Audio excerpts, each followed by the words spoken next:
Hi, hello, welcome to the show. This is Little Dead Aliens, the podcast where we talk about the X-Files and horror movies and give horror movie recommendations based on X-Files episodes. I always forget to say what episode we're talking about during this part of the spiel, but today we're talking about Darkness Falls. And I am really excited for our guest today, Merrilee. Hello. Thank you so much for having me. I have been waiting for this one. Of course, same. So we're talking about Darkness Falls. You were one of the first people to say, like, yes, I want this episode. And we'll talk about it a bunch, but this is my favorite one from season 1 for sure.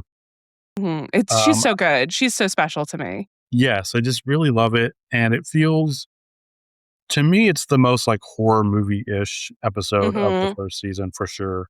And it's also just some trivia. The only episode besides Ice that other people were like, oh, I want to do that one. And I had to be like, sorry, it's taken. Ice was the most requested. And I was like, Yeah, I thought it would be. It's the first really good episode of the X-Files.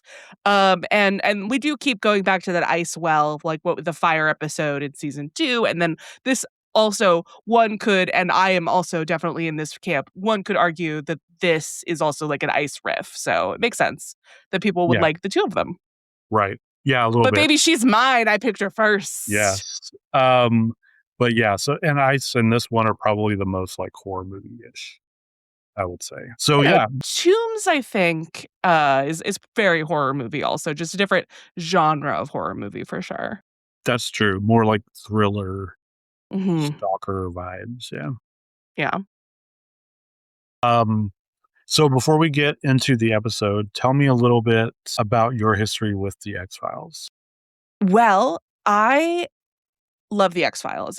I think that it's one of the most important television shows that has ever been recorded.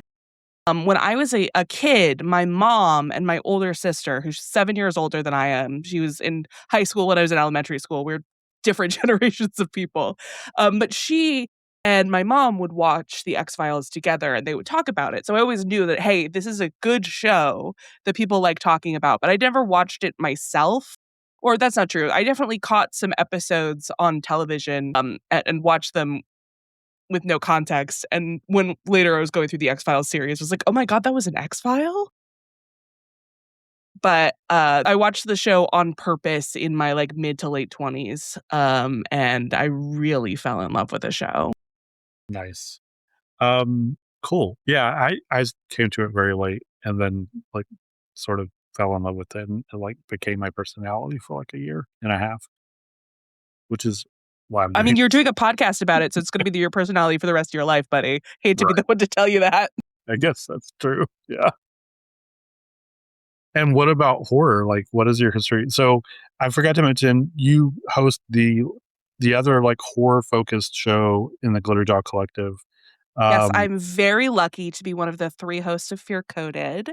You've already had the incredible Tyler and the just amazing David, twice even on, so that was fun. right. Yeah, so I'm stoked because I was always excited to have you guys because you were like, I feel like you're like the sister show because you're focused on horror. Mhm. So tell us a little bit about your history with horror. Have always been a fan of, like, Halloween and that kind of thing. It was always my favorite holiday when I was a kid. I love ghost stories. I've loved ghost stories my whole life, and that really, like, helped set the template. I watched my first real horror movie at, like, a sleepover when I was 13. We watched, Nightmare on Elm Street, and I was like, "Oh, wow. I didn't know horror movies could be like this." And it really just changed my whole life. I just horror is so fun, and there's so much stuff there when you are like me and, like, a little, like, trash raccoon goblin and just wants to, like, dig inside everything and find out what makes a piece of media work. There are few buffets more delectable than horror. I agree. That's awesome that you say that because I mean, that's one of the reasons I wanted to do the show is I feel like people think it's a show about X-Files, but it's really an excuse for me to talk about horror movies. And I think like talking about the tropes and the themes that are we see happen in horror movies a lot is like the same Mhm, thing of me, like just being a little trash goblin, eating it mhm. all. Listen, sometimes you just got to Jimothy out about it, and that's great. I love it. That's true. I don't like Timothy. I don't like it. I know everyone else thinks he's super cute, and Mhm. this probably won't age well, but yeah, Timothy Timothy weirds me out. I don't like him. Um, That's totally fair. I respect that. okay, thank you. Um, okay, so should we get into it? We want to talk about what happens in this episode? Um, we should, but hold on. I was promised something in the notes That's here true. where you were going to ask me a question. I've thought about this question long and hard, and how dare you try and skip it? Yes, thank you so much. I'm awesome at this. Yes, so I like to ask people a sort of get to know you question that's sort of personalized to them. And I've Mhm. asked your fear coded counterparts. So I will ask you as well. What movie that you've covered on Fear Coded would you most like to watch with Mulder and Scully? Okay, so I have different answers for this. I have an answer for just Mulder, I have an answer for just Scully, and I have an answer for both of them together. For just Mulder, I'd love to sit him down and make him watch I Saw the TV Glow. I think it would be very interesting and informative, and I just from my own edification, I'd love to watch that happen. Okay. Um I think Scully says it early on in the show that The Exorcist is one of her favorite movies ever. And we've talked about The Exorcist. And I personally cannot, in good conscience, let the opportunity to watch Dana Scully's favorite movie with Dana Scully pass me by and not jump on that. Are you kidding me? Yeah, fair.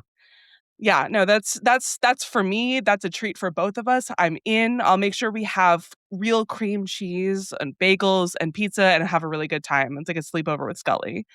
And then for the two of them together, I think it would be really fun to just watch a movie that's bad.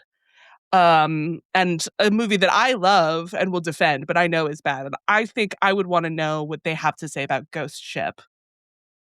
Ghost. Yes. Listeners of Fear Coded might remember that I am the world's #1 ghost ship apologist. I think it's not that bad, actually. People say it's the worst movie ever made. I think it's pretty fun. But I Yeah. do recognize that it's not like a great movie by any means. But I think that it's just the right amount of nonsense versus like cool technical stuff that I think we could all have a good time with. Yeah. It's definitely not the worst movie ever made. No, Terrifier 2 exists. I really feel like this is a settled conversation. I would argue Terrifier 1, but Well, we yeah, haven't covered those that on the podcast, and I have no interest in watching that either. So let's yeah, not I go would there. skip it. Um, yeah, those are good answers. I think Mulder would enjoy I Saw the TV Glow. Mhm. Um, he might not understand it, but I think he would enjoy it. And definitely it would be fun to hang out with Scully and watch her favorite movie. Um, Right? yeah, You understand. yeah, for sure. In fact, I'm inviting myself to the Scully Exorcist hangout. I feel like that's a great vibe, and you are definitely invited. Unless, of course, Dana Scully says that no boys allowed, in which case you would have to, in fact, be ejected. Yeah, I would have to respect that for sure. Mhm. Unfortunately, I would just be sad boy at home. Uh, like, she just shrugged. That's okay, that's fine. What Okay, Dana Scully says goes. I'm sorry. I it's can't help you true. with that. She is in charge of all of us. Mhm. Okay, so Darkness Falls. Mhm. Do you wanna start us off? Do you want me to? Absolutely, yeah. So the episode starts with a cold open of a group of lumberjacks in the middle of the woods, like truly no one around, and they are having an argument of some kind. People want to do certain things, other people want to do other things. It ends up with all of them like scattered to the wind and running away. And at night, one guy falls over and he says that he's broken his leg, and the other one says they have to get up. And then we, as the audience, see like a swarm of tiny little glowing green things like swoop in, and then we cut to the truly excellent credits. I know that you guys talk about this a lot, but the credits really are quite something. Yeah, they're great. And we also get, like, the weird green screen before the credits, which is cool. Yeah, yeah, yeah, yeah. So, yeah, then we get the amazing theme song, and then we get what we usually get in an episode, which is Mulder and Scully back in the FBI offices where, Mhm. Mulder is Have you ever the heard of a knife alien, Scully? yeah, um, So, and Mulder's telling her about the missing lumberjacks in Washington State that have now vanished, and that there are two. They call them eco-terrorists, which is a fun word. I don't know. It's just kind of yeah, feels very 90s. Like eco-terrorists feels very It 90s. does. It does feel very 90s. And there are two eco-terrorists, which are environmentalists who are like sabotaging the lumberjacks out in this forest. And they're also missing. And Mulder says that he pulled some strings to get this case. And Scully, of course, asks why. And he says that in 1934, a group also vanished there, which might come into play later. Possibly. Who could know? Oh, and Scully makes a Bigfoot joke. She's like, well, that's way too many guys for Bigfoot to eat. Yeah. Listen, they had to deal with the Jersey Devil earlier, so anything is on the table. Season That's 1, true. baby. Yeah. Bigfoot with boobs from the Jersey Devil. Yes. So, and then they meet up with a federal ranger who is going to take them up to where the guys have gone missing. And the head of security for the lumber company also goes with them, whose name I don't remember. I never remember these people's names, which they're not. I mean, really, it doesn't really matter. yeah, as long as you're okay with just calling them by their titles, security Mhm. guy and federal and ranger. And it's like a 4-hour trip to get there. Scully's coat is amazing. Her jacket. She looks incredible, to Yeah. be clear. I mean, like, I know that Scully always looks great, Mhm. but she like, this windbreaker really is quite something. Very 90s. It's great. Yeah, it's like bright teal with like purples and pinks. Mhm. Um, and it's very like I think it's really trying to set the mood that Mulder and Scully don't really belong here. Especially in I juxtaposition. mean, yeah, like, I think that the point of the episode is nobody belongs up there, but Mulder and Scully definitely don't, and especially because Mulder, like, sells this as, it's just a nice little camping trip, a trip through the woods," and then the horrors. Okay, so they're on their way to the camp. They get flat tires because the eco terrorists have put these spikes in the roads to prevent people from getting up there. So then they have to hike into the forest to get to the cabin. And they arrive there and they find that someone has sabotaged all of the equipment there, like the radio and all the trucks. They put like rice in the truck engines and stuff. I don't know about cars, so but they messed them up real good. They specifically call out they put, like, sugar in the fuel tank, they cut the tires, those kind of things. Right.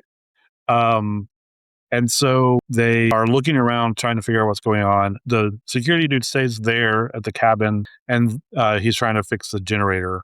And then the rest of them go to look around and they find up in the tree this like cocoon thing. And it's kind of funny because they like hike Scully up there with some rope.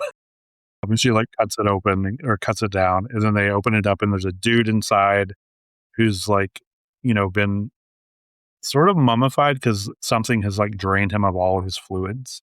Yeah, And he's he's been sort of, completely desiccated, yeah, and a very fun bit, I love the way that they used to cut TV for commercials because as, like, Scully hikes up there, she, like, sees some fingers dangling out of the bottom of the cocoon, and then when we come back from commercial break, the cocoon is already on the ground, and they're, like, cutting it open and seeing the dead body, and I thought that was such smart, economical storytelling and a great way to make sure people come back after the break because I know I wanted to know what was going on with those little fingies. right. Um, those little thingies. And then, so yeah, then the dude is very dead, and they're sort of talking about what could have done this. Scully's like, well, obviously there aren't spiders big enough to do this, thankfully. Um, Thank God. yeah. So they go back to, or I guess while they're gone, the security dude here's something inside the cabin and finds Doug, who's one of the environmentalists. I don't know why I wrote his name. Maybe because of Doug from Yeah. the uh, Um, his last name is, like, Spivey or something, and I remember yeah, thinking, "Doug Spivey? Did somebody, like, know someone named that? That's such an insane name, but, like, yeah, so specific." it is. And then but yeah, because he's like, "Oh, this is Doug Spiney or Spinney," and everyone else is like, "We don't know who that is." Yeah. As Scully says, "Do you feel like you have entered into a war that's been going on for a long time?" Yeah. Oh, I love this show. Yes. Yeah, because that makes it clear that the ranger and the security guard do know this guy and know him as someone who causes trouble for them. Yes, he's one of like the known people that that do this kind of monkey wrenching up on the mountain. Yeah. And he's like, we got to get this generator started because darkness is our enemy, and just warning them that they can't be in the dark. And this is one of those very horror story things where someone is like there to tell them about what's going on, but be vague enough that we still don't know what's going on exactly. But it's Mhm, like, mhm. if you had just been very clear about what was happening, everyone would have been more, prepared. Yeah, but Um, if you don't say things ominously, you get like a clear speech tax, and the horror movie universe is really not going to be into it. yeah, that's true. I forgot about that. Yeah, like why do you think he gets killed at the end of the episode? He was too succinct in his conversation, and they Uh, had to kill him. Yeah, that makes sense. Those are the rules. Those are the rules. So yeah, he came over from the other camp where some of his people are still there, but their cars won't start. So he came to steal some gas and a battery. And then so he's stuck there now with them. The security guy does go outside at night, and it's very like, I know what you did last summer. What are you waiting for? Yes. What are you waiting for? That's all I could think of Very in this scene. yeah, Because he's like, there's nothing out here. yeah. So the next day, Doug shows them like this really old tree that was illegally cut down because this one was marked by the Forest Service as being like real old growth. And there are some strange green rings inside the stump. The ranger takes a sample, and the security guy decides to hike back to the ranger's truck to call for backup. Looking at the sample, they see there are mites or something like it in the sample, and the ranger explains that this is impossible because insects and parasites like that feed on the living parts of trees. And by that point, it is hundreds of years old dead. Uh, Doug says that right after that particular tree was cut down is when his friend died and all of the loggers disappeared. Yeah, so the security guy is at the truck trying to get it to start. He hears something in the woods, and then he sees the swarm because it's night, and he gets into the truck, but it's stuck. So it's like stuck in the mud or whatever. So the I think it little like hits a rock and like runs it over. So like there's a rock under the front end or something. yes, um, he gets it unstuck and then rams into a rock. That's right. That's what happens. We found it. We found it in the end, gang. Yes, and all the little bugs are getting into the truck, and then he realizes because after his mishap, he can't get the door open because it's stuck on the rock or whatever, and then they kill him. Yep. Yeah, R.I.P. baby girl. yeah. Anyway, it's ancient insect eggs that Yeah. they're hatching.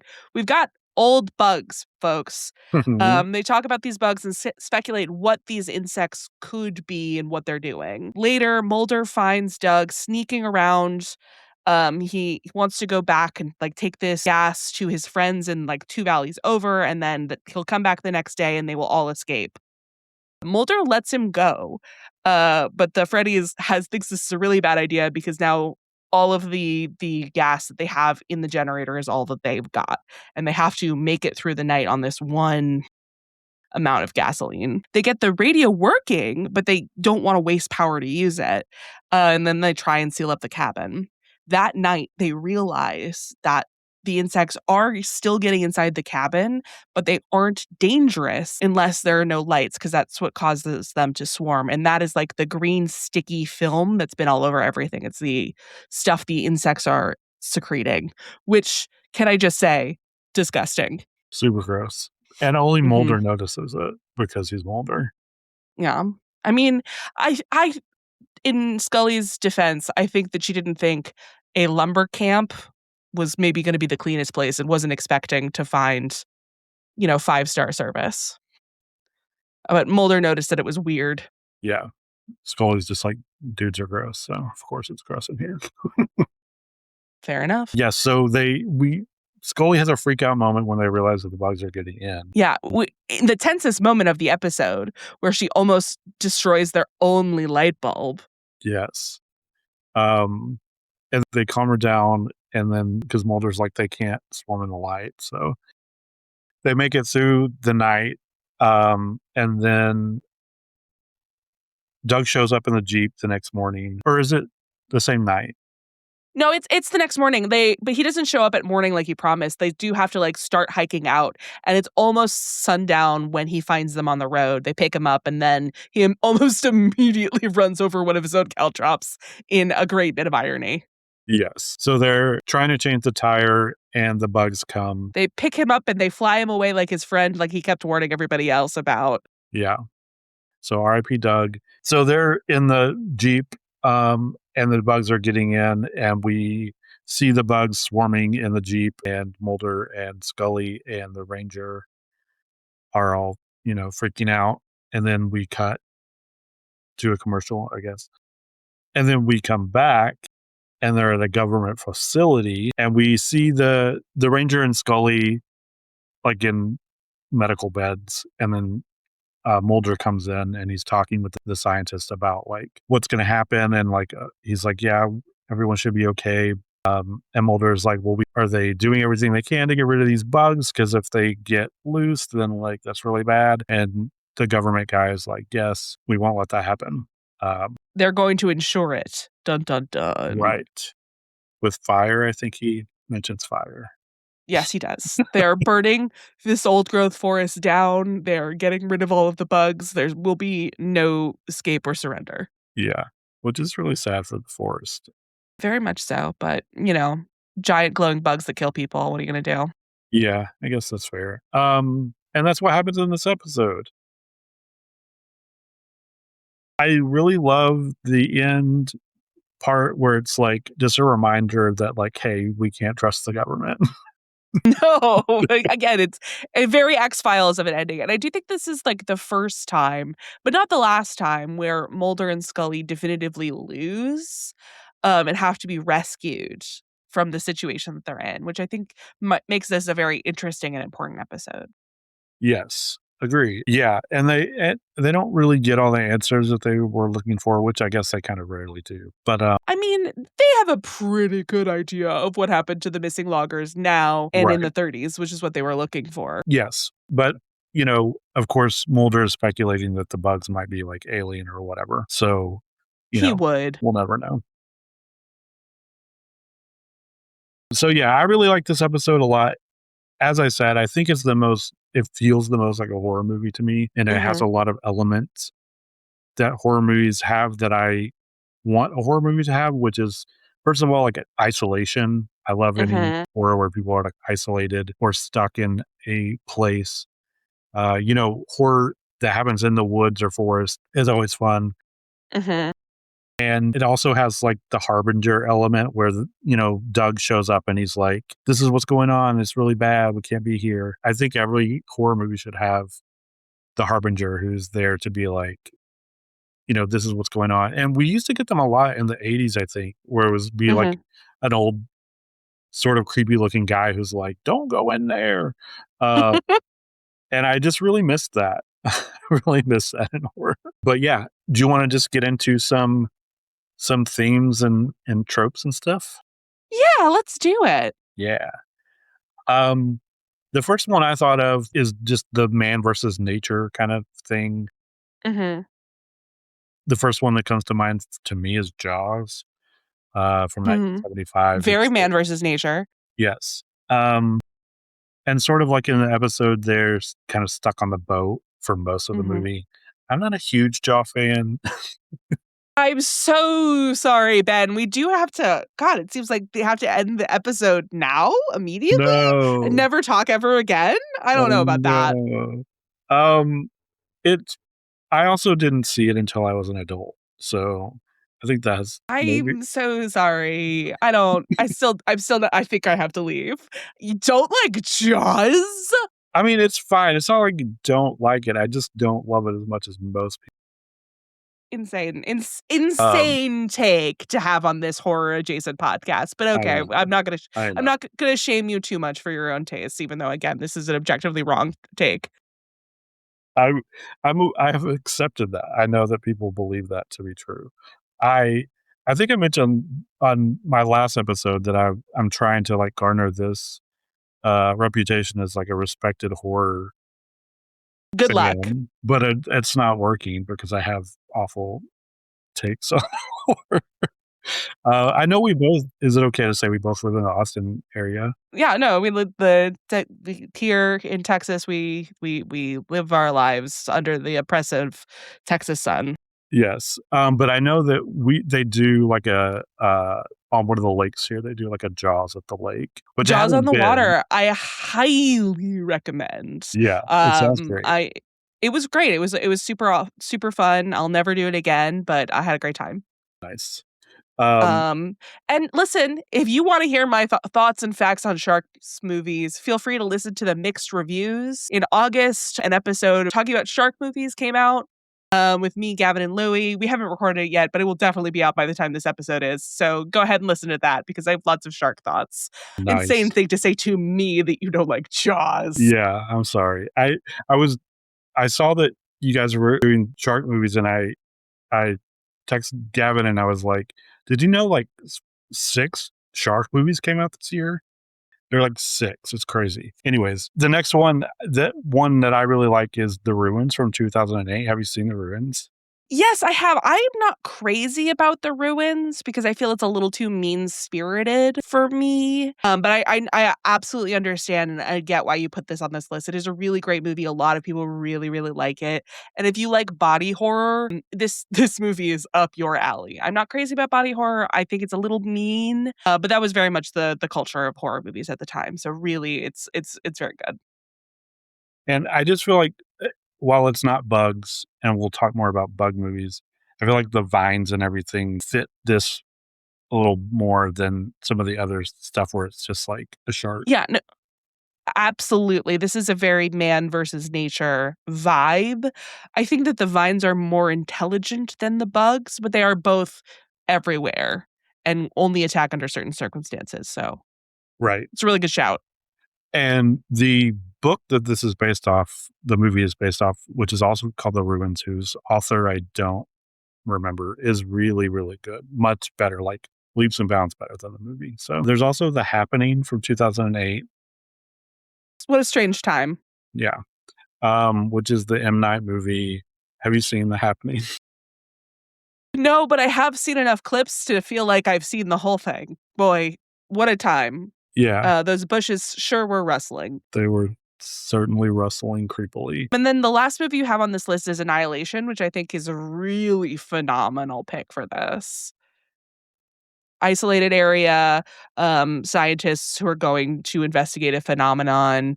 It doesn't turn out great for them. Fantastic. Yeah. And again, the book that this is based off, by James Vandermeer, is incredible. Probably the best like horror book I've ever. Interesting. I didn't love it. I've heard that the second book is it really gets the series going, but when I read the book, I thought it was very, very impersonal. And like I know that's the style, but it was very difficult for me to get my hooks in. I prefer the movie because I feel like it's a more immediate way into the story. Yeah. I really like the book a lot. It's a great book, and again, they are really different experiences, so you can just enjoy them both on their own, but that's my 2 cents about the book. I had a hard time with it. Yeah. But No, I will say there's a moment in the book about maybe like 2/3 of the way through where the protagonist reveals that she has been lying the whole time. I very rarely have I been gooped in gaps and as by a book as much as that. yeah. I really like that writer a lot. He's one of the Mhm. writers that I feel like I need to like get into their world every once in a while and like I'll read something because he just writes really weird stuff. So, but that whole trilogy is really good. Mhm. Any other man versus nature movies? So here's the thing. I think Man versus Nature is a really great poll. I also think that you aren't taking it enough because it's not just man versus nature. It's also man versus nature. And it's also man versus nature versus supernatural force. Yes. And there are a few things that I can think of that really like dig into like that kind of space. First and foremost, the thing, which is it's like you have to deal with the environment around you causing problems, as well as not being able to trust the people around you, as well as there is an other. And that's why like this episode I feel is really strongly in conversation with another piece of media that I think you should think about with this, which is of course the X-Files episode Ice. Right.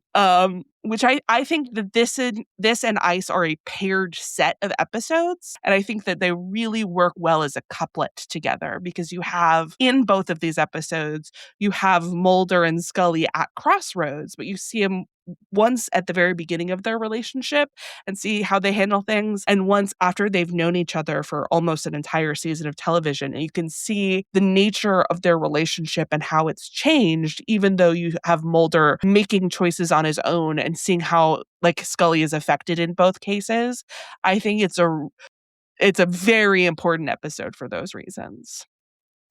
And then one other thing I wanted to shout out was the television show The Terror, especially the first season, where polar explorers are trapped trying to look for the Northwest Passage. And they have been locked in the ice for a number of years when some supernatural stuff starts going wrong. And I think that The Terror is an incredible television show, and it also does a lot with man versus nature versus supernatural. Nice. That has been on my list for a very long time. I need to just watch it. I always want to wait till winter though, because it's all snowy. I understand completely, and I do think that that is a good track. But if whenever you watch The Terror is the perfect time to do it, if that's what gets you to watch it. Yeah, I think similar to ice as well. They just find a weird creature that's been, in the ice and in the tree for a very long time. That's like this, Mhm. and I think that's kind of terrifying to think that like there could just be stuff not living. Well, I guess living in things that have been around for way longer than we have, Mhm. uh, that are willing to kill us. It's, Yeah. just pretty Yeah. terrifying. Absolutely. And yeah, we get to see them, the trust. I think in ice they trust each other more because they're grouped together. They're stuck there with the other people, and so they're sort of forced to trust each other. Just because they're there together more so than like they actually trust each other, which there is Mhm. some trust there between them. But in this one, they just they know each other and are in love and trust each other. So yeah. Um, we can talk about some bug movies because we get Mhm. bugs. We sure do get bugs. Yeah. Are you scared of bugs? I am I this is a true story about me. I watched Arachnophobia once when I was really little, like under 5, like too young to watch this movie, but my mom was watching it and I was next to her. And it inspired a lifelong fear of spiders, of which I still suffer. And the fact of the matter is that I know that spiders are good. I know that spiders are helpful. I want to be able to coexist with these my spider neighbors. Please don't be in my house. Just please don't be in my house. Don't be in my house. I promise. I won't bother you if you don't bother me. Just don't be in my house. Yeah. Well, your cats will get them. No, Oh, no, they okay. won't. Never mind. They're very stupid, bless them. They would not survive Oh, on the streets.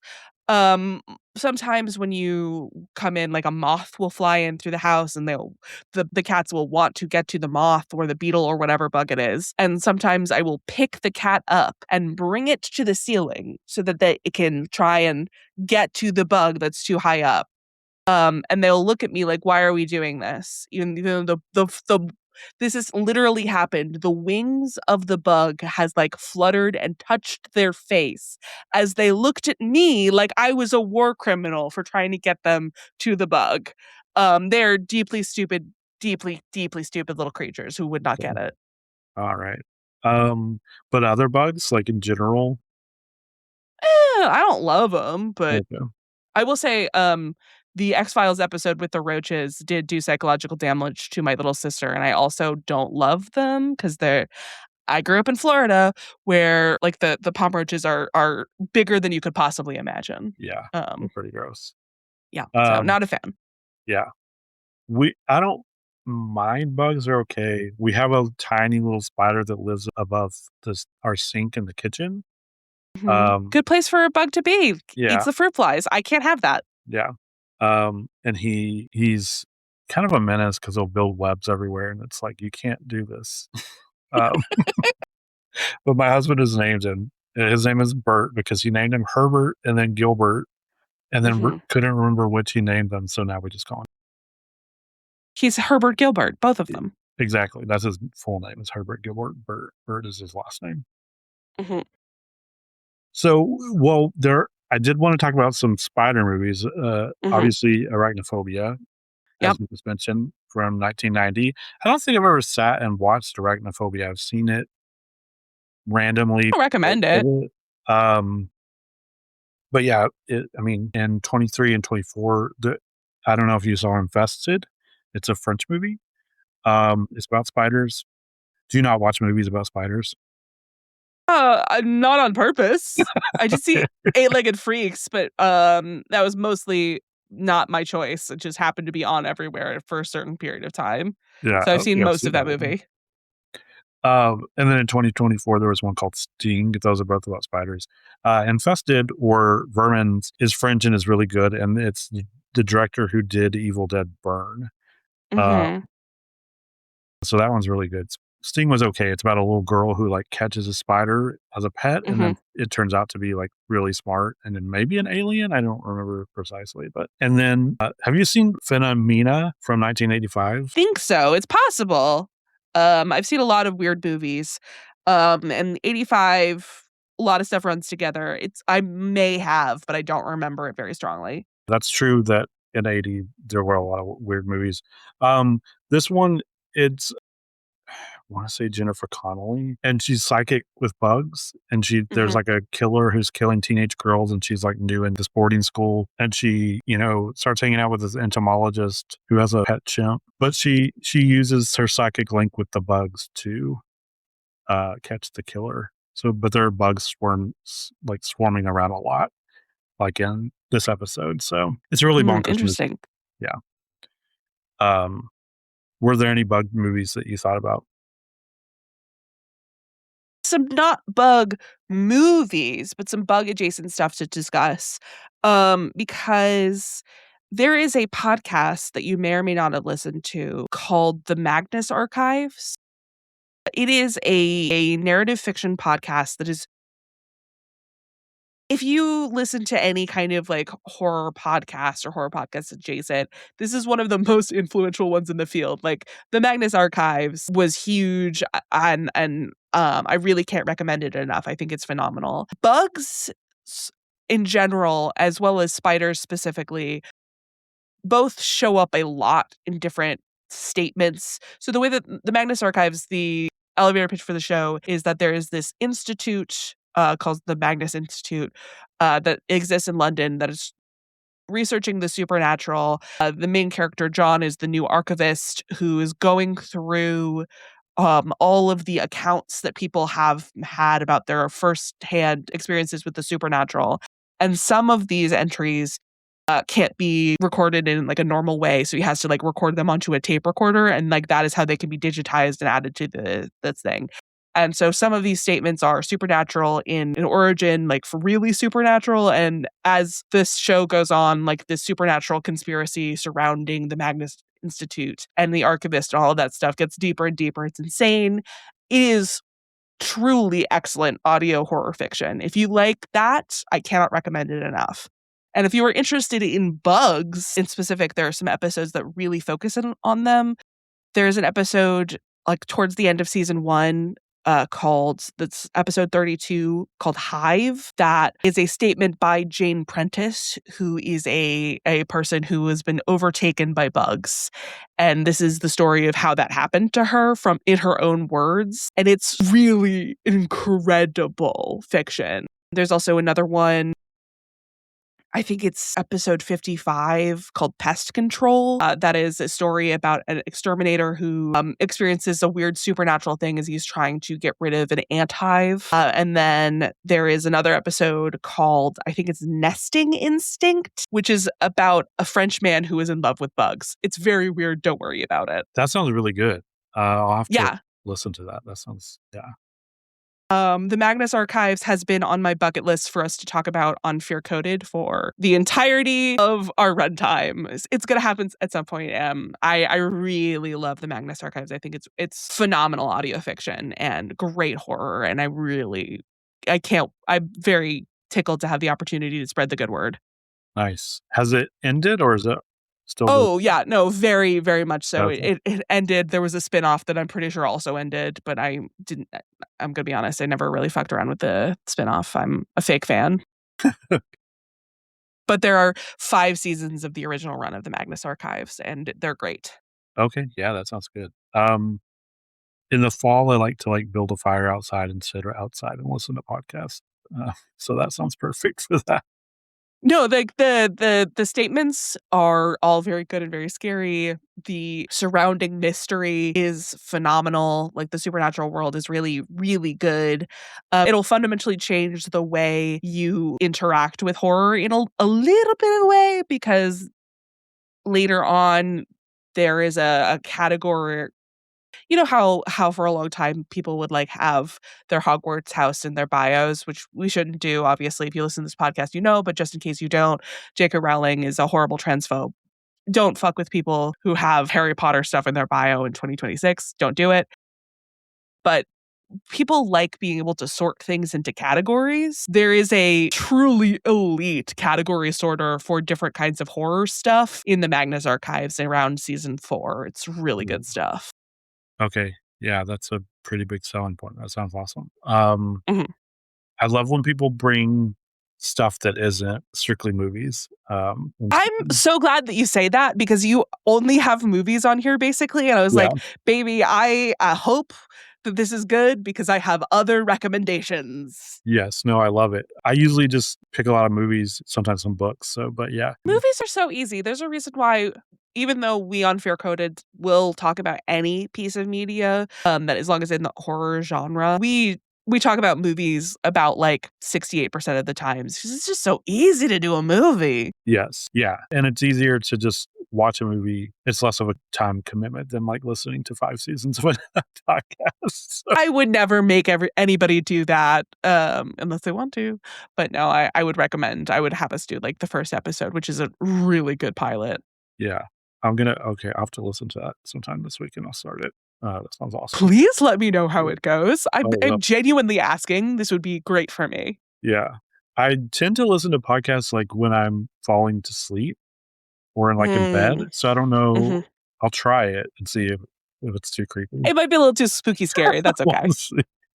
Sometimes I'll be listening to something that doesn't seem like it's going to be that scary and then get 20 minutes in and I'm like, nope, we're going to move to Mhm. something else. Okay. Any other things that you would like to talk about before we get into some tropes? No, I think bugs and man versus nature versus supernatural is really those are the themes, baby. We got it. Yes. Um, so as far as tropes go, I did mention sort of the harbinger trope and being isolated. Those are tropes we see in a lot of horror movies and horror media. Another one that really stands out for this one is the idea of survival and resource management, which I really love Mhm. horror Mhm. movies that Mhm. do this. And I couldn't think of a lot of them. Mhm. And also I know, Shit, sorry. I remembered there was one more man versus nature versus supernatural I wanted to talk about, yes, go which for it. was it's called The Lodge. It's 2 kids, their new stepmom are in an isolated lodge, and weird stuff is going on. That movie's a mindfuck. Okay. That's also been on my list for a while, but again, it's I need to watch it in the winter. I understand Yeah, completely. It's a cold movie. You can only watch cold movies when it's cold. I get it. exactly. Unless I've seen it before and then I don't want to watch it for the first time when it's not cold. But if Yeah, I've I seen it before, understand. I can watch it. Yeah. These are the insane bin rules that I follow in my brain. Um, Not the weirdest one I've heard. You're fine. okay, Anyway, good. yeah, research management is harder. I think it's easier in a video game. There's a whole survival horror genre that do that. Um the Outlast games sort of do that, because you have to manage your bandages and your batteries and that kind of thing. You could say some Resident Evil games. Some definitely aren't, but some are. see what else. Yeah, I know that there are a lot of these sort of survival horror games. I don't play most of them, so I don't know. Like any zombie game, that's Mhm. really big, and also in zombie movies. Um, Mhm. that's a big part of it. I play Dead by Daylight a lot, which Mhm. is um, I've heard people describe it as basically time management, is what Mhm. you're doing. um, yeah, which is very true because you're just trying to, repair generators while someone's trying to kill you Mhm. and not get killed. But that's the only horror game that I really play a lot of. Uh, Mhm. I think Until Dawn is sort of this, but I've never played it. So, No. No, I wouldn't say that, Until Dawn is a survival horror game. Like, you are trying to survive, and that is the horror, but there's no real resource management. okay. I will say, and this is again, it's a weirder one, but it is a zombie adjacent game. It's called Zombies Run, and it is have you heard of it? No. Zombies Run is apparently they have made, like, a mobile game and everything, weird. But basically the idea is it's a way to have a more immersive audio adventure while you and trying to get people to go out and exercise. So the idea is that you are being followed by zombies and you have, like, radio broadcasts that are being sent to you, and you can have it, like, sync up with your playlist. So it'll be your music that gets interrupted by the zombie stuff, and then you use the resources that you gather while you're running to build your base. Oh, that's fun. It's a really low key, and you can have it so that sometimes, like, you will hear, like, zombies groaning behind you, so you have to, like, speed up to escape the zombies, but you don't actually have to run faster. It's just, like, at a higher pace than you were going, and you can also turn that off if that isn't the kind of workout that you want or need at that time. I think it's a really lovely thing to get Yeah, to for yourself if you are having a hard time motivating yourself to work out. fun. I think I chuckled at first when you said Zombie Run because I just pictured like a really stupid like racing game that where you're, Well, you're I playing mean, there are zombies.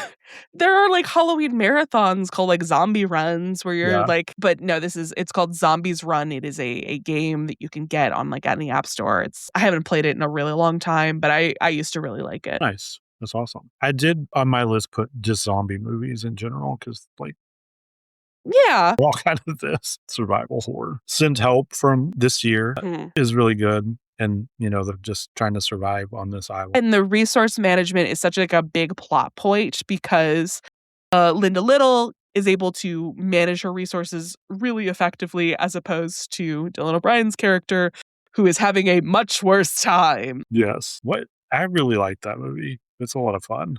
Um, Not like, Sam Raimi's movies tend to be a little more gross out for me. It's not really my preferred, but Send Help really rules, and Rachel McAdams, just what a queen. Yeah, I love the Sam Raimi-ness of that movie where you just get, like, CGI ghosts for no reason. It's so good. And I don't know if you Apex also came out this year. I think it might just be a Netflix movie, but it has Charlize Theron and Jen. Taron Egerton, yeah. Oh, yeah, no, I heard about that movie, but I've been very busy, so I haven't had a chance to watch it yet. Yeah, Didn't they're they spoil the entire thing in the advertisement for it, like they always do? maybe. I didn't ever see any trailers for it, so I'm not sure. I think I just watched it on a whim one night, Mhm. but both of the actors are, like, incredible in it and just really sell the movie. I mean, it's Charlize Theron and Taron Egerton. They're gonna commit, by God. Yeah, yeah, and he commits so hard. He's terrifying in it. I It's really believe it. good. I've loved him for years. He's so good. Yeah, he's great. He played Elton John. Um, so yeah, Apex I would definitely recommend. I think the Quiet Place movies also fit into this, where they're just trying to like survive and be quiet, which Mhm. sounds boring, but I mean, I think that a survival horror is really difficult for movies because we see like the point where things go wrong a lot of the time, whereas survival horror in this way, you're like with talking in regards to resource management, is trying to avoid the thing that goes wrong meter as much as possible. So these movies are a great example for how long you can go with appropriate resource management, which is an interesting take on it. I think this is a great pick. Any other stuff that you wanted to mention? No, I feel like I got my picks out of the way already. I didn't even let you talk. I had things to say. Yes. Okay, and next, Trapped in a Cabin is pretty big with horror. Mhm. I say that as the Little Dead Alien effect, where I say that and then I only listed a few movies, but uh, You can't list every movie, Ben. that's true. Although sometimes I do want to.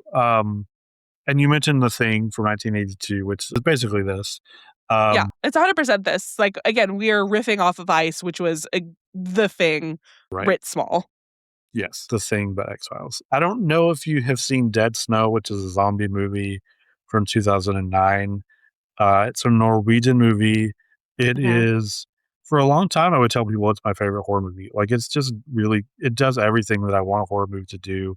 It's about this Mm. group of, they're med students, I think, that are on a ski trip and they get stuck in this cabin. Some old dude shows up and is like, can I come in and get warm? And they're like, sure. And then he's telling them this scary story about all the Nazis who died on this mountain and like warning them about this for the Harbinger again is something that I really love. But then they find a Mhm. box of gold under the floor and they open it and then Nazi zombies come and 'Cause they're after their evil Nazi gold that's been cursed, exactly. I understand. Yeah, no, of course.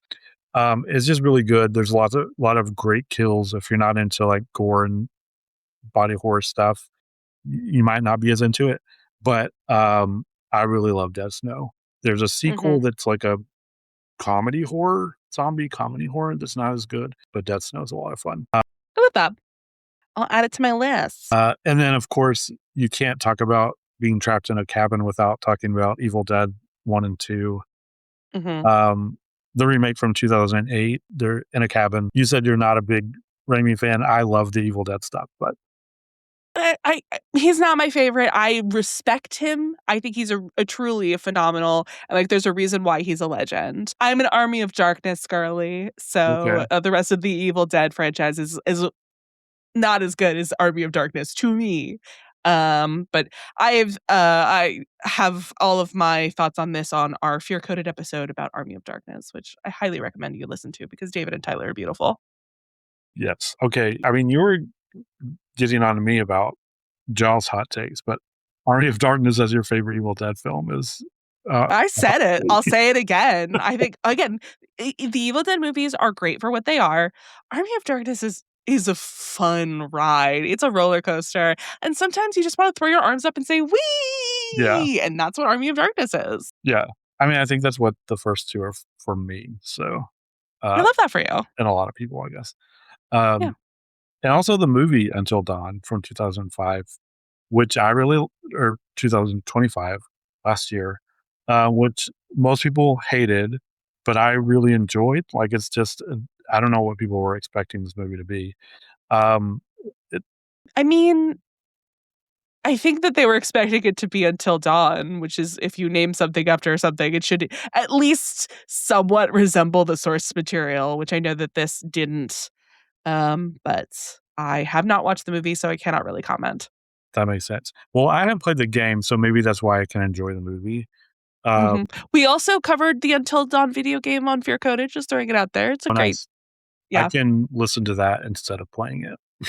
Yes, much, much shorter. We have a fantastic guest, so we talk a lot, but it's still shorter than playing the game yourself or watching somebody else play it. It's, I might have tried Until Dawn. Is it like sort of a visual novel? I mean, it's by that same studio who did, like, Man from Medan and The Quarry and all of that. So there is a lot of ways like a movie with some prompts in it. Okay. So very yeah. But it's got some really incredible actors, like, of course, the late great Hayden Panettiere, who is really phenomenal. She was so good, and lots of other really good people. Okay. Yes, I did play this. I didn't finish it, but I played it a little bit. It's a fine video game. I had a lot of fun with it, but Yeah. I think I kept getting to a part where I had to like press buttons to like turn a crank or something. And I was like, I don't want to do this anymore. I understand and respect that. Yeah. I had some technical problems and somebody died on my playthrough, so these Oh, things, they no. happen.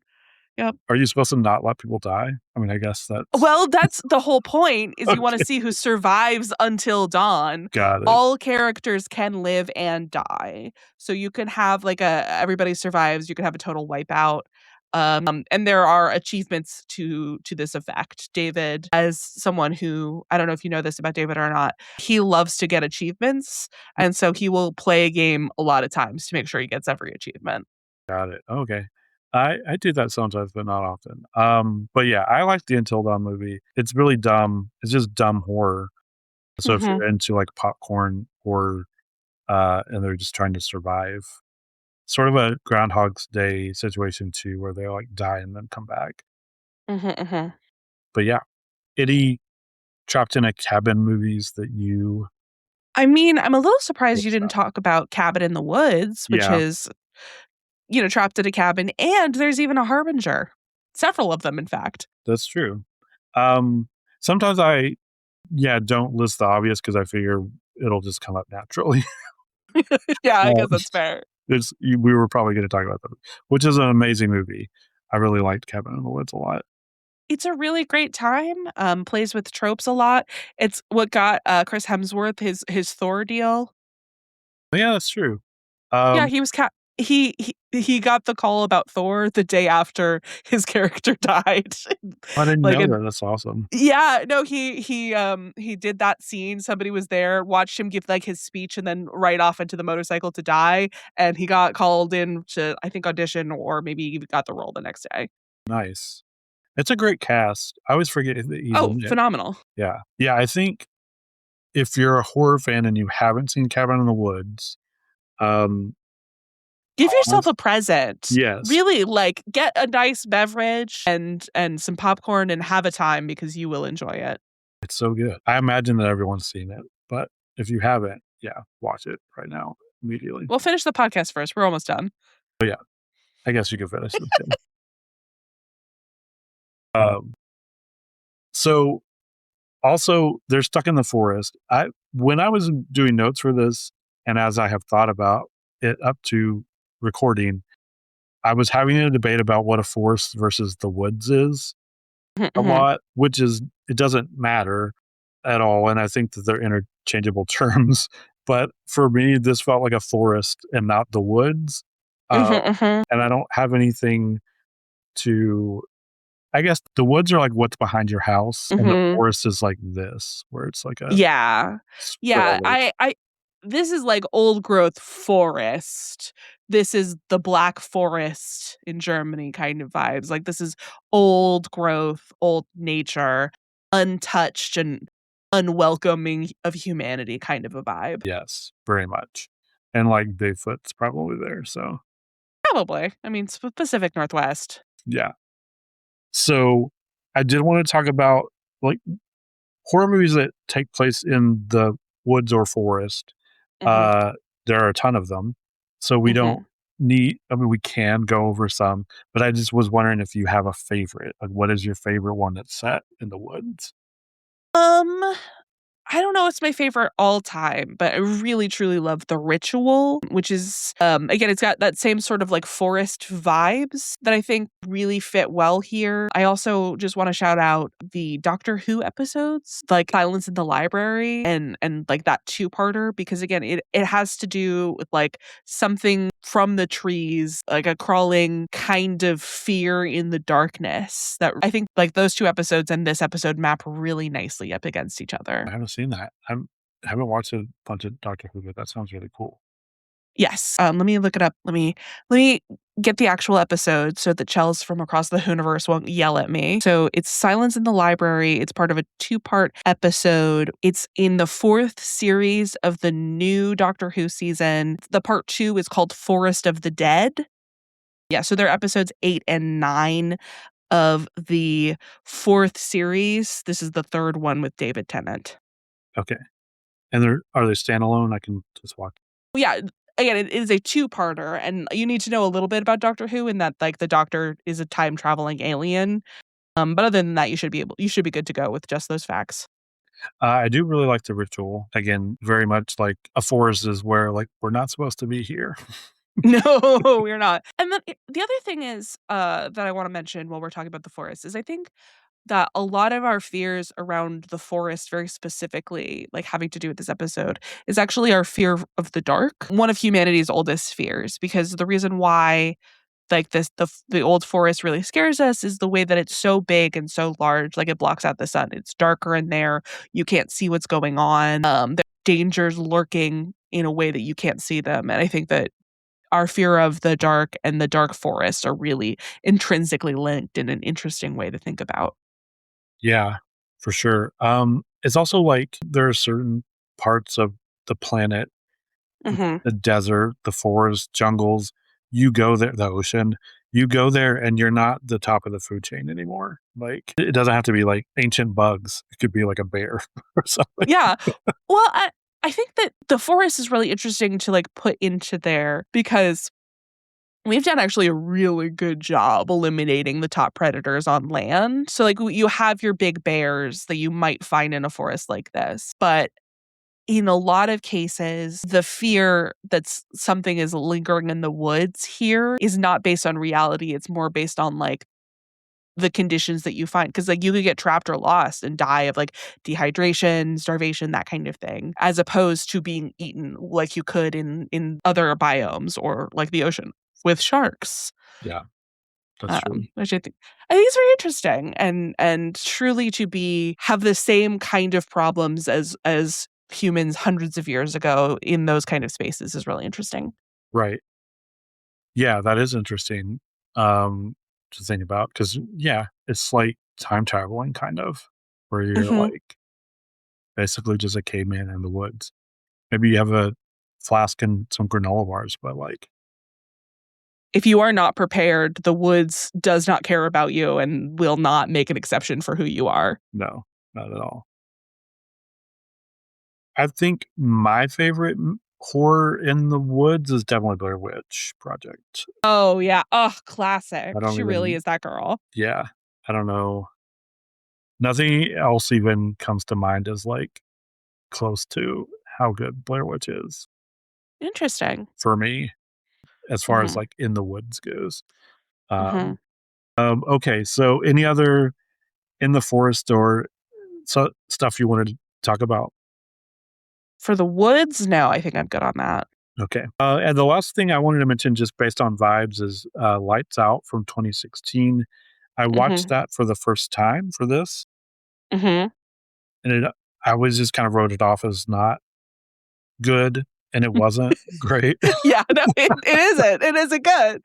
But it is very much, I for vibes-based reasons, I do also wanna shout out, Darkness Falls, the 2003 movie that, it has a vengeful tooth fairy. No. Yeah, Well, this is a very 2003 movie, but basically, like, there's this evil tooth fairy who will kill you in the darkness. It's a great time. yeah, that sounds amazing. Like in the worst possible way. Yeah. Amazing. It's an extremely 2003 movie, and if that is what you're looking for, baby, you found it. Just another hot horror take. I love 90s and 2000s horror. Like I love it. Mhm. It's my sweet spot. There is yeah, no, like, you are not alone in that. Yeah, good. I feel like a lot of people, or I guess people my age, tend to be very like only That's 80s very horror is good horror, and it's like shut up, dude. mhm. I think that the problem is, especially early 2000s horror, like Darkness Falls, is that it kind of falls in, like, a valley between perceived peaks, because like, it's not like the '90s slashers, and it's not like what comes later with the quote unquote elevated horror. It's not even like part of the Saw thing that happens just a little bit later, or like any of like the things that came out after that. It's just she's just a little guy, and I like her.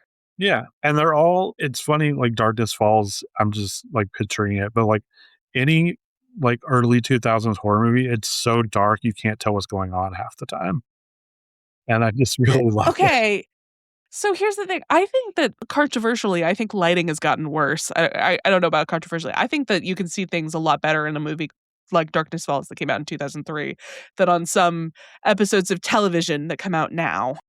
Yeah, I guess that's true. It's just it's just funny to me that they're all sort of like that, where it's like, I understand, what? but, people believed in cinematic lighting for a while, and I miss that. I miss that. Yeah. The X What did Files Peter looks great. Jackson say? Sorry. What did, Peter Jackson say on the when they were filming, in Minas Tirith for the Lord of the Rings movies? The light comes from the same place as the music. Sometimes you just need a light, baby. Just Yeah, throw it in there. It doesn't matter how realistic it's supposed to be. yeah.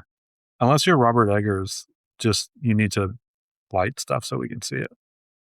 Even he does a good job lighting things with period accurate lights. You That's just true. have to actually let the audience see what's happening.